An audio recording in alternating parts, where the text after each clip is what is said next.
Bienvenue au sommet virtuel indomptable, conversation avec des femmes qui font changer le monde. Je m'appelle Vanessa Fourcodeau et je suis l'instigatrice de ce sommet. Ce sommet virtuel rassemble des femmes de tous horizons qui font changer le monde. Visionnaires, passionnées, engagées, elles font changer le monde à travers le choix conscient et aligné avec leurs valeurs, leur carrière, leur mode de vie, leur sexualité, spiritualité, voyage et passions. Mon intention avec ce sommet virtuel est de t'inspirer, de te soutenir dans ton propre cheminement afin que tu prennes conscience de tes potentiels, te connectes avec ton pouvoir et apporte toi aussi ta contribution personnelle au changement dont le monde a besoin maintenant. Pendant 8 jours, tu vas recevoir tous les jours accès à 3 nouvelles interviews. Cela te sera notifié par email et tu pourras visualiser les interviews pendant 48 heures. Et si tu souhaites pouvoir écouter les interviews à ta guise aussi longtemps que tu veux, je te propose d'acquérir l'ensemble des conversations en format vidéo et audio téléchargeable. Et 10% des recettes seront reversées à l'association Earthly International, qui est une association de protection des animaux sauvages. Et en fait, elle combat les réseaux de braconnage et de contrebande de morceaux d'animaux avec les méthodes de la CIA de contre-espionnage. Voilà. Et donc, pour que tu puisses profiter un maximum de ce sommet, je t'invite à rejoindre le groupe Facebook, si tu ne l'as pas déjà fait, et à vraiment t'engager dans ce groupe, à commenter mes posts et commenter les commentaires des autres participants et participantes. Et aussi, j'ai créé sur le site la possibilité de faire des commentaires pour les personnes qui ne sont pas sur Facebook et qui ne souhaitent pas du tout s'engager sur Facebook. Et donc là aussi, je vous invite à commenter les vidéos, poser vos questions, donner vos impressions, vos ressentis. Et voilà, n'hésitez pas non plus à commenter ce qu'ont dit les autres personnes, commenter ce que vous avez lu. Et donc, alors c'est pas facile de faire ma propre interview. Du coup, je vais juste donc vous parler 3 minutes un peu de qui je suis, et après je voudrais vous parler de pourquoi j'ai créé ce sommet et de que signifie pour moi le mot indomptable et quelle importance ce mot a joué dans ma vie et dans comment je suis arrivée maintenant là où je suis aujourd'hui. Donc, je m'appelle Vanessa Fourcodeau, j'ai 36 ans et donc la façon dont moi je me définis, c'est une femme en chemin. Je suis toujours en train de cheminer, toujours encore, et je pense que je cheminerai toute ma vie. Je suis une personne avec un esprit assez libre, une exploratrice insatiable, quelqu'un de très passionné, de tout le temps émerveillée devant la nature. Je suis aussi une ardente défendresse des droits des femmes et une avocate de la libération sexuelle pour tous. Donc ça, j'en reparlerai un peu tout à l'heure. Et dans ma vie, en fait, donc j'ai eu plein d'enseignantes différentes, mais celles qui m'ont jamais lâchée, c'est la vie, ce qui m'arrive dans ma vie, en fait, et la nature. Et pour moi, la nature, c'est toujours une source, c'est toujours là où je reviens pour me ressourcer et chercher les réponses dont j'ai besoin. Et donc j'ai créé cette année, au mois de mars-avril, mon activité qui s'appelle La Voix de Gaïa. Et donc, vaste entreprise. Quand j'ai choisi ce nom, je me suis dit, oulala, eh bien, il va falloir que je sois à la hauteur. Donc, c'est ce que je m'applique à faire. Et donc, La Voix de Gaïa, en fait, c'est l'écho de mon immense amour pour la vie. C'est vraiment le lieu où j'ai envie de pouvoir parler de cet amour que j'ai pour la vie, cet amour que j'ai pour la nature et cette révérence, cette dévotion que j'ai face à en fait, la sagesse de la vie et de comment les choses fonctionnent. La Voix de Gaïa, c'est aussi un appel à changer le paradigme avec lequel l'humanité crée le monde d'aujourd'hui. Donc, le monde d'aujourd'hui, il ne fonctionne pas. On n'a qu'à regarder par nos fenêtres et voir ce qui se passe dans la nature, ce qui se passe, toutes les guerres qu'il y a. Donc, le paradigme avec les croyances avec lesquelles on crée ce monde, selon moi, on a besoin de les faire évoluer. Et la Voix de Gaïa, c'est aussi une invitation à plus d'intimité, plus de courage et la poursuite de nos rêves les plus secrets. J'accompagne à travers la Voix de Gaïa donc des personnes qui veulent changer le monde, des personnes qui vraiment ont une passion, qui savent qu'elles ont un rôle important à jouer et c'est juste qu'elles ont besoin d'un petit coup de pouce. Donc, j'accompagne en accompagnement individuel sur des séries d'accompagnement de plusieurs mois, en fait. Et j'accompagne aussi les personnes à travers des stages de tissage que je propose. Donc, c'est du tissage traditionnel qui se tisse dans les Andes. Donc, il y a différentes techniques qui m'ont été transmises. J'avais rien demandé, mais on m'a donné ce cadeau. Donc, on m'a dit, voilà. Donc, maintenant, il faut que je fasse quelque chose. Donc, j'organise régulièrement des stages de tissage où on apprend à tisser.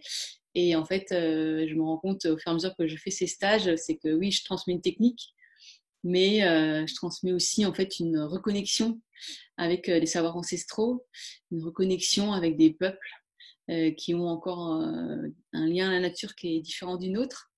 Là, je reviens du Pérou. J'étais au Pérou pendant 1 mois et demi juste avant et j'ai donc passé beaucoup de temps dans les petits villages avec des gens, des paysans tisserands. Et je me rends compte qu'ils ont une relation avec la nature qui est complètement différente de la nôtre. C'est des personnes qui sont très autonomes, qui savent tout faire elles-mêmes, leur maison, leur nourriture, leurs habits, et qui ont une espèce de... Ça, c'est quelque chose qui, moi, m'a surpris, cette espèce de croyance, cette espèce de conviction de l'abondance, que la nature est abondante. Donc oui, ils travaillent dur, ils font leur champ, voilà, mais quand ils ont besoin de quelque chose, ben, ils vont dans la nature et ils servent, quoi. Mais aussi dans cette conscience en fait qui a besoin de réciprocité. Donc c'est des personnes aussi qui prient beaucoup, qui ont maintenu beaucoup encore des cérémonies qui font ce qui s'appelle des paiements à la terre, où en fait à travers leurs prières et leur attitude, elles remercient la terre et elles demandent que l'abondance continue pour les troupeaux, pour les pâturages, pour la nourriture. Donc voilà, c'est vraiment un rapport très très différent du nôtre, en tout cas du mien, jusqu'à présent à la nature. Et je propose aussi donc des voyages en fait que j'organise environ 2 fois par an, où justement on part dans les pays d'Amérique latine et donc j'appelle ça des voyages aventure parce que c'est des voyages dans lesquels j'ai pas tout prévu.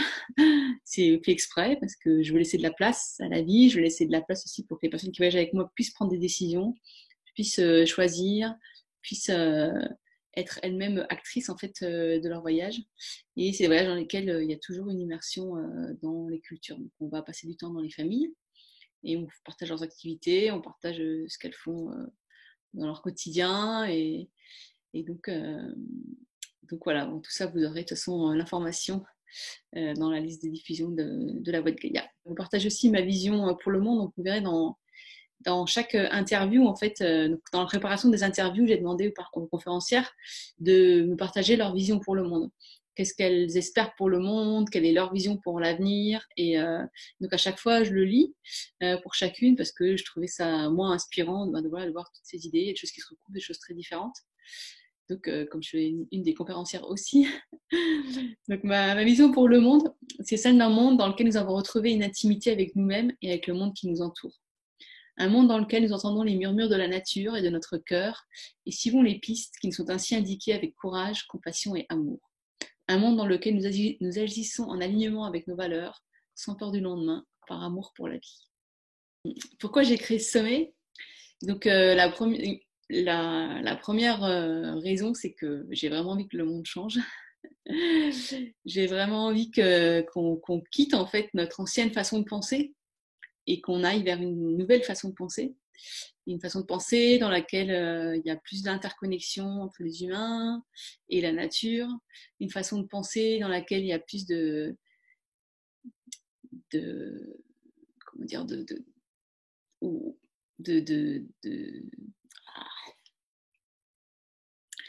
Donc, pourquoi j'ai créé ce sommet? Donc, il y a plusieurs raisons. La première, c'est que j'ai envie que le monde change.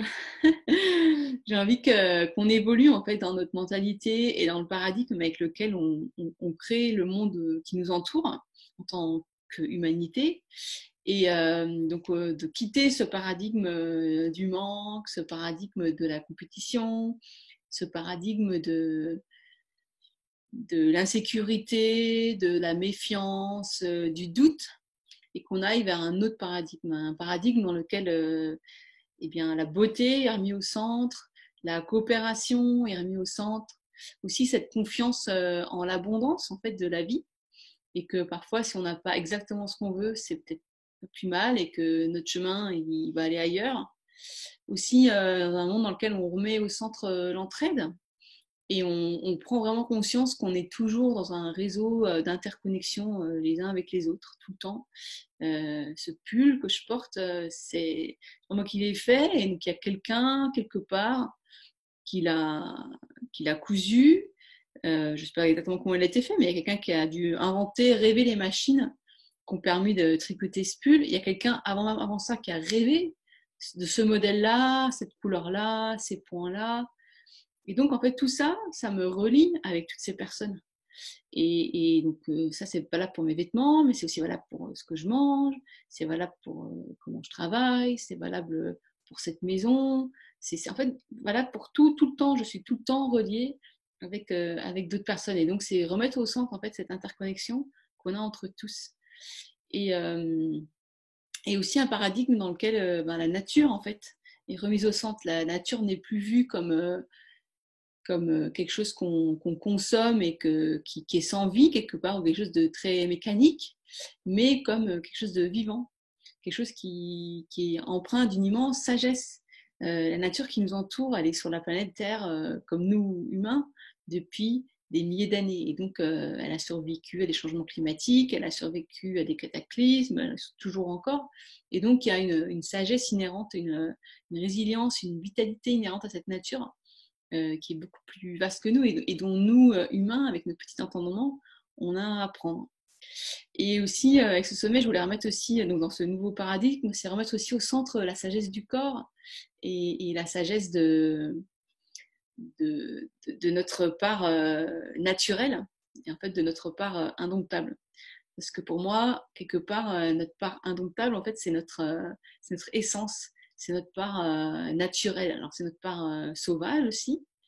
Et donc, j'ai invité en fait des personnes qui, pour moi, incarnaient cette nature indomptable, qui incarnaient cet esprit sauvage, dans le fait que, dans les idées en fait qu'elles proposent, dans la vie qu'elles ont vécue, dans ce qu'elles ont entrepris, dans les actions qu'elles ont entreprises dans le passé ou actuellement.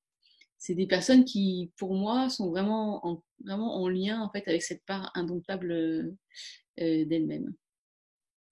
Et donc, je voulais aussi proposer ce sommet en fait parce que moi, dans ma vie personnelle, les sommets virtuels, c'est quand j'ai commencé à écouter mes premiers sommets, ça a été vraiment une révolution. Tout d'un coup, je me suis sentie moins seule. Je me suis rendu compte que sur la planète, alors, ce sommet, il est pour une audience francophone, donc c'est plutôt des personnes de France, de Canada, Belgique, tout ça. Mais à travers des sommets en anglais, je me suis rendu compte que partout sur la planète, il y avait des gens qui pensaient comme moi.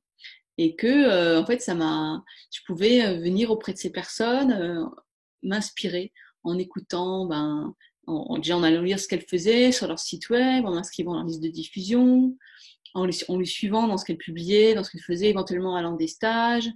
Et donc, en fait, ça m'a permis de construire autour de moi un réseau de soutien avec des personnes qui vraiment résonnaient avec moi, qui résonnaient avec qui j'étais, qui résonnaient avec ce que j'étais en train de découvrir de moi-même. Et donc, d'avoir, ça c'est je trouve vraiment la magie d'Internet et la magie du monde virtuel, c'est que maintenant on peut être connecté en fait avec des personnes à l'autre bout de la planète, des personnes qui partagent nos idées ou qui ont le message ou la clé de compréhension dont on a besoin maintenant. On peut aller chercher partout, c'est plus juste réduit à notre petit village et notre entourage. C'est-à-dire que le monde, comment dire, il est en fait interconnecté déjà, mais que j'y ai accès en plus. Donc, mon idée à travers ce sommet, c'est vraiment de donner de l'inspiration à travers toutes ces personnes que j'ai invitées et qui vont venir témoigner et partager leur vision et leur expérience. Et c'est aussi une invitation en fait à créer une communauté, donc que ce soit dans le groupe Facebook, que ce soit à travers les commentaires qui seront sur le site web, vraiment, voilà, de créer cette communauté de personnes qui pensent pareil, qui ont les mêmes aspirations, et de voir comment on peut se soutenir mutuellement en fait, pour que chacune sur son chemin, et se sente plus fort en fait, et se disent ok, ben j'y vais, quoi, parce que je sens que derrière moi j'ai du soutien, il y a des gens qui sont convaincus que ce que je fais c'est ça. Et pourquoi j'ai choisi Indomptable? Alors c'est pas par hasard.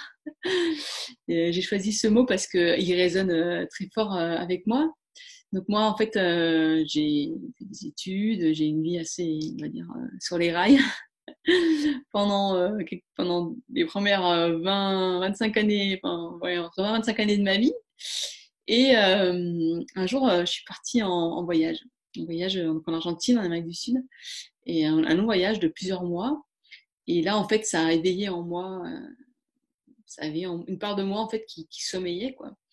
Et ça avait, moi, je dis que ça avait en moi en fait cette part indomptable en moi. Enfin, ça l'a amené à ma conscience. J'étais déjà assez indomptable dans qui j'étais, mais j'en avais pas conscience. Et donc, ça avait en moi cette part indomptable. En fait, cette part indomptable, c'est pour moi dans ma vie, elle joue un rôle très important. C'est ma gardienne. C'est elle qui fait en sorte, elle est tellement proche de mon être, de mon essence, que c'est elle qui fait en sorte que je ne m'égare pas sur mon chemin, que je revienne tout le temps à qui je suis vraiment, la mission que j'ai dans cette vie, ce que je suis venue partager, ce que je suis venue transmettre. Et donc, alors elle me ramène voilà, sur, vers cette essence. Alors, c'est pas toujours d'une façon très, on va dire, très très douce. Parfois, c'est un petit peu houleux. Mais voilà, moi, entre-temps, avec le temps, depuis que j'ai pris conscience de ce que j'avais cette part-là, vraiment, je la vois comme une gardienne, comme une protectrice, en fait. C'est elle qui me ramène à moi. Et donc, elle va venir me chercher euh, à des moments qui me surprennent. Et aussi, ce mot indomptable, pour moi, il évoque en fait c'est comme dans une forêt. Dans une forêt, donc les arbres, avant que quand il n'y a plus de forêt, avant que la forêt elle repousse, il y a il y a des arbres pionniers, les premiers arbres qui viennent en fait, préparer le terrain pour la forêt. Et en fait, pour moi, ces indomptables, en fait, c'est cette part indomptable de nous, c'est notre partie pionnière. C'est la partie qui vient préparer et ben, le chemin pour nous, pour qu'après on puisse vraiment s'épanouir et vraiment être qui on est. Et dans notre société, tout le monde n'a pas une part indomptable très développée, mais il y a des personnes qui portent cette énergie plus que d'autres, et ces personnes-là, c'est des pionnières. Et on en a besoin. On a besoin d'avoir ces idées nouvelles, ces idées folles, ces personnes qui testent des nouveaux chemins, qui assemblent des idées, qui re-questionnent des idées, et qui permettent à la société en fait, de continuer à évoluer. Et qui permettent de maintenir la vitalité d'un groupe d'humains dans son ensemble. Et donc, c'était aussi quelque part faire honneur en fait à toutes ces personnes indomptables, pionnières, qui prônent des idées fortes, qui ne sont pas forcément les idées qu'on entend partout, et, euh, et qui permettent voilà, de faire évoluer les choses. Et indomptable aussi parce que bah, j'avais envie de faire une place importante donc pour la nature. Donc j'ai convié dans ce sommet trois ONG, donc deux que j'ai à travers des interviews, donc Sea Shepherd et Three Sisters, que vous découvrirez donc, demain et après-demain. Et ensuite aussi donc, à travers Earth League International, donc, dont je vous ai parlé tout au début, à qui donc, sont reversés 10% des recettes sur la vente des enregistrements. Et pour moi, c'était vraiment important que aussi, si je faisais ce sommet indomptable, il y ait quelque part aussi ce lien vraiment très concret, très réel avec la nature, avec tous ces indomptables, toutes ces personnes pionnières qui œuvrent pour préserver l'environnement, pour la reforestation, pour les océans et pour les animaux, disons, menacés. Donc pour revenir à cette part indomptable chez moi et en fait comment moi je travaille, je coopère, je collabore avec cette partie indomptable de moi. Donc j'ai trois principaux outils en fait. Donc le premier, c'est la connexion avec la nature. Donc ça c'est pour moi la nature, sortir dehors, marcher pieds nus, être dans des jardins, être dans la forêt, partir en randonnée plusieurs jours, même partir en voyage lointain dans des écosystèmes, on va dire, qui ont moins d'empreinte humaine. C'est ça qui me permet de cultiver cette part indomptable en moi. Donc je vais sortir dans la nature et chercher l'inspiration. Et ça va en effet miroir, en fait, ça réveille en moi cette part d'indomptable. Quand je regarde une abeille, cette abeille, elle peut faire rien d'autre que d'être abeille. Ou quand je regarde un plant de tomate, ce plant de tomate, il peut être rien d'autre qu'être un plant de tomate. Il ne pourra pas faire pousser des pommes, il ne pourra pas faire pousser des poires. Peut-être qu'il n'y a pas de fruit qui poussera parce que les conditions de sa croissance n'étaient pas des bonnes conditions. Mais ce plant de tomate, il sera toujours plant de tomate. Et nous, les humains, on a la capacité à s'éloigner en fait, de notre nature humaine et de s'éloigner de notre essence. Et donc, pour moi, de revenir, d'aller dans la nature et d'observer ce qui s'y passe, ça me ramène tout le temps à mon essence. Et aussi parce que dans la nature, quand je suis parmi tous ces êtres qui sont essentiellement indomptables, qui sont essentiellement eux-mêmes, et ben c'est très facile d'être moi-même. C'est très facile d'être qui je suis réellement, même si j'en ai pas conscience. C'est très facile de me comporter, la façon dont j'ai envie de me comporter, de me laisser toucher, de percevoir des choses que j'arrive pas à percevoir quand je suis dans un rôle ou quand je suis prisonnière de mes peurs. Voilà, donc la nature, c'est vraiment pour moi une des principales clés en fait pour cultiver cette relation avec ma part d'indomptable. Et, et donc, après, chacun a sa façon en soi de se connecter avec la nature. Mais donc, c'est vraiment une invitation à se laisser toucher, en fait, par le monde sauvage. On vit aussi dans un monde, une société occidentale, dans laquelle on a peur du sauvage. On a peur du loup, on a peur des mauvaises herbes qui viennent envahir notre jardin, on a peur de... Et donc, en fait, c'est une invitation à justement être en contact avec ce sauvage, être en contact avec ces êtres si proches de leurs essences, ces êtres immutables, et que ça nous rappelle à nous notre part sauvage, notre part indomptable, et que ça nous permet aussi de devenir amis ou d'avoir moins peur, d'avoir passé tellement de temps dans cette nature sauvage. Mais quelque part, j'ai moins peur du sauvage. J'ai moins peur d'être seule la nuit. J'ai moins peur des bruits. J'ai moins peur de la rivière. J'ai moins peur des insectes. J'ai passé du temps avec eux, je les ai observés. Et ça me renvoie aussi beaucoup voilà, à ma part sauvage. Et donc la deuxième clé pour cultiver cette part indomptable, cette gardienne, cette guidance intérieure en fait, c'est le questionnement personnel. Donc moi, personnellement en fait, je me pose beaucoup de questions, mais il y a comment dire, il y a différentes façons de se poser des questions. Et on peut se poser des questions pour remettre en question, pour contester, parce qu'on n'est pas d'accord, oui. Et on peut aussi se poser des questions pour ouvrir des portes. Quand on se pose des questions sur quelque chose qui nous arrive, quelque chose qu'on vit, quelque chose qu'on prend pour acquis, qu'on prend pour normal, on le remet en question, non pas pour le contredire ou pour dire que c'est pas bien ou pour le juger, mais juste pour dire, si je change de perspective, en fait, qu'est-ce que ça m'apprend? Qu'est-ce que ça m'apprend sur moi? Qu'est-ce que ça m'apprend sur ma relation au monde? Et qu'est-ce que ça m'apprend sur le monde dans lequel je vis? Et donc, pour moi, la pratique du questionnement personnel, c'est vraiment une pratique qui permet d'ouvrir des portes, qui permet d'ouvrir mon champ de vision et d'enlever mes œillères, parce que on a tous des œillères, on en a toujours un peu, donc ça permet de les écarter un petit peu, de façon à ce qu'on voit un peu plus large. Et donc, le questionnement personnel, c'est vraiment quelque chose que je pratique beaucoup et que je pratique aussi beaucoup dans mes accompagnements, c'est-à-dire toujours chercher un autre point de vue. Alors, il m'arrive ça, mais si je me change de point de vue, qu'est-ce qui se passe? Qu'est-ce que je découvre sur la situation? Qu'est-ce que je découvre sur moi? Qu'est-ce que je découvre sur mes peurs, sur mes désirs, sur mes rêves? Donc, dans mon cas personnel, cette pratique du questionnement personnel, elle a émergé très tôt. Parce que j'ai grandi à l'étranger, j'ai grandi en Allemagne. Et du coup, j'allais dans une école internationale avec des enfants de tous les pays d'Europe. Et je me suis assez vite rendu compte que finalement, dans la vie, il y avait beaucoup de choses qui étaient très relatives.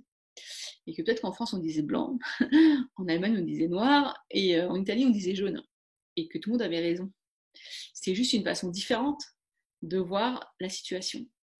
Et donc, c'est aussi ça que je prône quelque part dans mes que je propose aussi à travers mes voyages, c'est en allant se déculturer, s'immerger dans une culture différente, ça nous permet d'observer notre vie, d'observer notre situation à travers la lentille ou les yeux en fait, de cette culture différente, en comparant, en questionnant, en découvrant en fait d'autres façons de faire les choses, d'autres façons de voir le monde, d'autres façons d'être en relation, d'autres façons de travailler, d'autres façons de voyager, d'autres façons d'envisager la vie en fait. Et voilà, donc le questionnement personnel, c'est pas juste un exercice embêtant qu'on fait assis dans notre cahier, ça peut être vraiment quelque chose de très vivant à travers voilà, le voyage, tel que je le propose dans mes voyages. Et le troisième ingrédient, en fait, pour cultiver cette part indomptable, c'est l'amour. Alors, moi, j'écris souvent amour avec un grand A. Donc, l'amour, c'est pas le fait d'aimer quelqu'un en particulier. L'amour, c'est notre capacité à aimer. C'est notre capacité à ce que notre cœur il soit ouvert et pas défendu, quoi. Un peu comme les enfants, en fait. Les enfants, quand ils sont petits, ils ont une capacité à aimer énorme. Puis après, avec les vicissitudes de la vie, les difficultés, l'éducation, voilà, les blessures, notre cœur, il se ferme petit à petit, petit à petit. Donc, ce que moi j'invite à faire, et ce que j'essaye moi de faire tous les jours, c'est ouvrir mon cœur, apprendre à aimer, et en fait à écouter vers quoi me mène mon amour. Là, moi, je suis convaincue qu'on porte tous en nous de l'amour. Notre cœur, il bat, tant qu'on est en vie, on est capable d'aimer.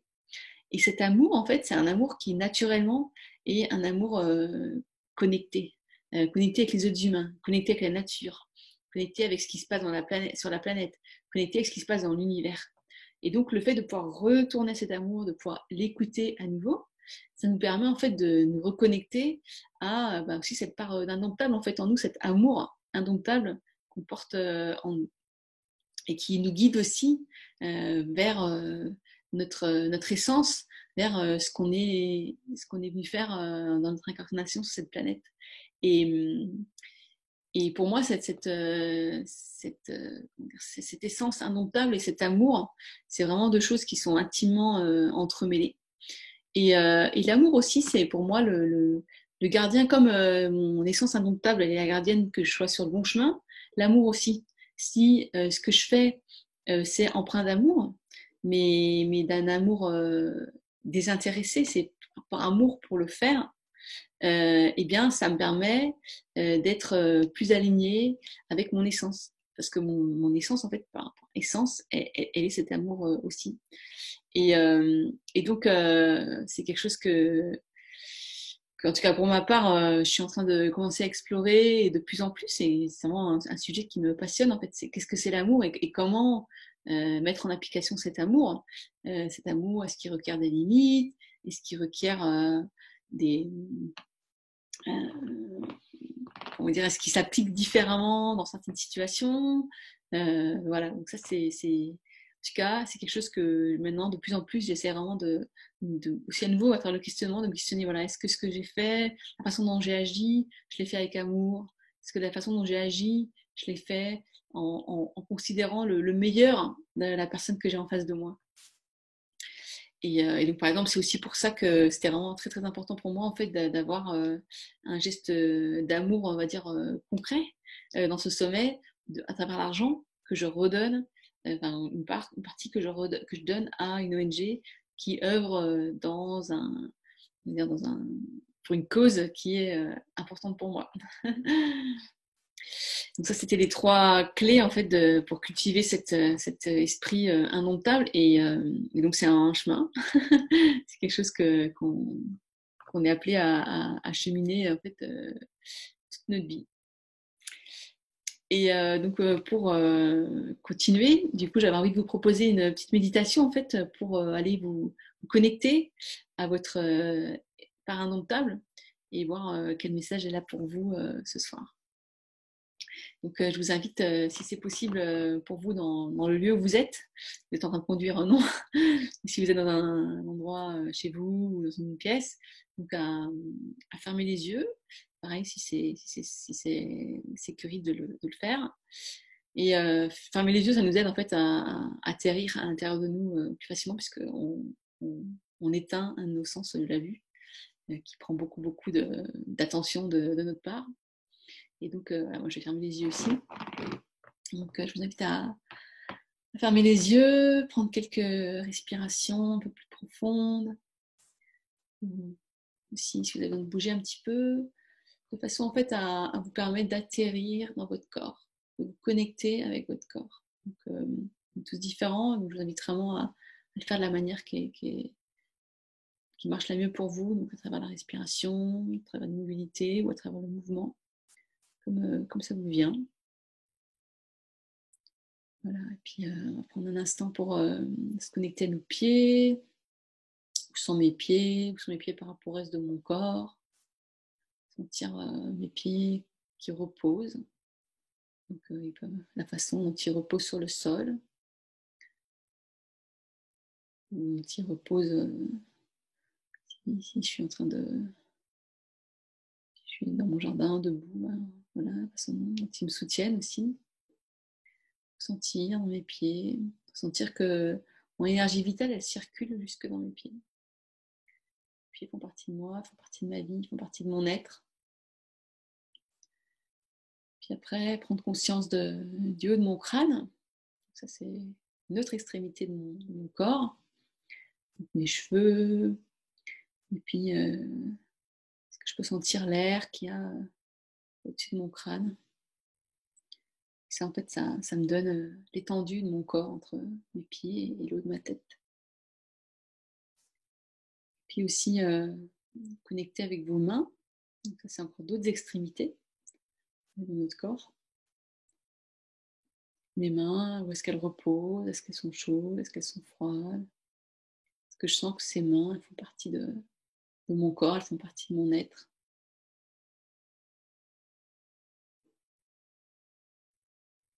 Puis se connecter avec l'avant de son corps, mon visage, mon ventre, mes seins, ma poitrine, mon sexe aussi à l'avant de mon corps, à l'avant de mes jambes. Puis me connecter avec l'arrière de mon corps, l'arrière de mes jambes, mes fesses, mon dos, mes épaules, l'arrière de mon crâne. Voilà, ça c'est moi, aujourd'hui, en cet instant.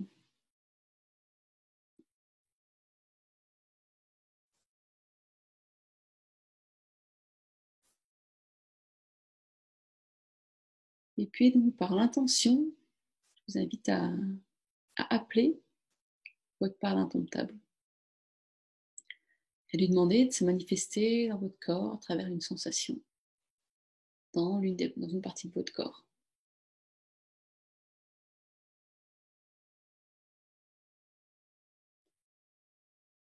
Juste accueillir, donc ça peut être très très subtil, ça peut être très très marqué. Bon, accueillir cette sensation, cette partie indomptable qui se manifeste à moi. Sans essayer de la changer, sans la juger, sans se dire qu'elle aurait dû apparaître ailleurs ou différemment. Voilà comment elle est apparue à moi. On peut même la remercier. Merci d'avoir répondu à mon appel. Merci de t'être manifesté. Je vous invite à lui demander est-ce qu'elle serait disposée à converser avec vous. Donc là, c'est pareil, on attend la réponse. Si c'est oui, c'est oui. Si c'est non, c'est non.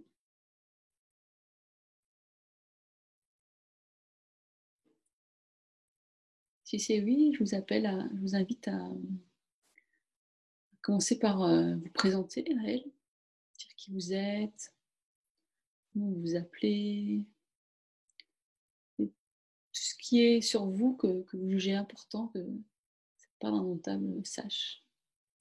Ça la remet à jour sur là où vous en êtes. Puis la remercier à nouveau s'être manifestée. Lui demander si vous pouvez lui poser une question.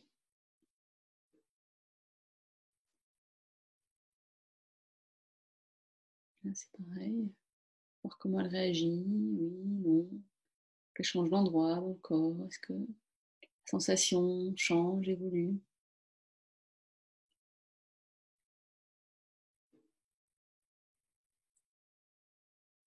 Voilà, et après, donc je vais vous inviter à lui poser la question. Quel message as-tu pour moi ce soir? Quel message as-tu pour moi maintenant?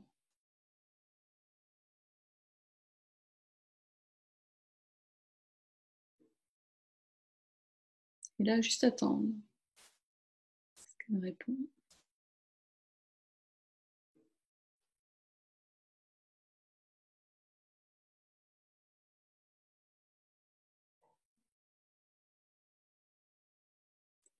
Et lorsqu'elle a fini de transmettre son message, je m'invite à lui demander: qu'as-tu besoin de moi?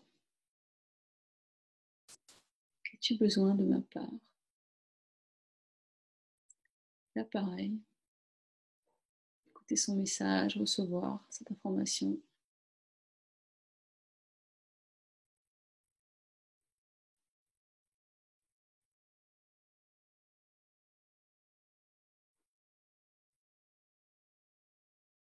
Ça l'a fini.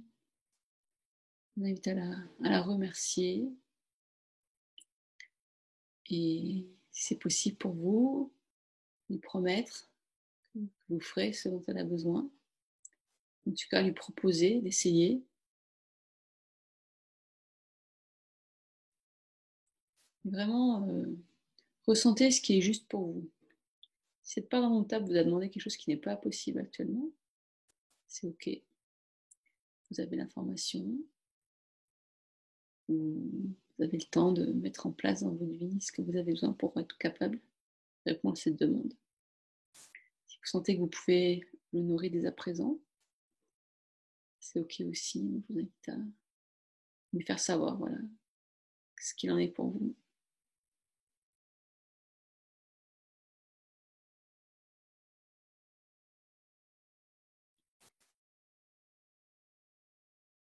Une fois que vous aurez répondu, voilà, la remercier. Si c'est OK pour vous, posez vos mains sur votre cœur. Aussi en gratitude pour vous de prendre ce temps pour écouter ce sommet, chercher ces sources d'inspiration.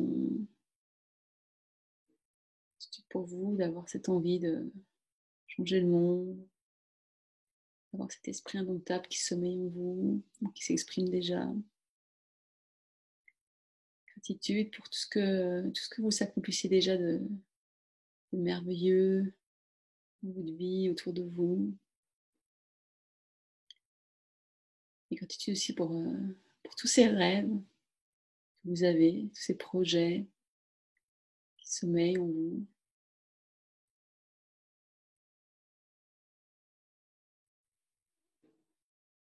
Voilà, et quand vous serez prêt, vous pourrez rouvrir vos yeux et revenir avec moi. Voilà, donc j'espère vraiment que ce sommet vous apportera tout ce que vous êtes venu chercher.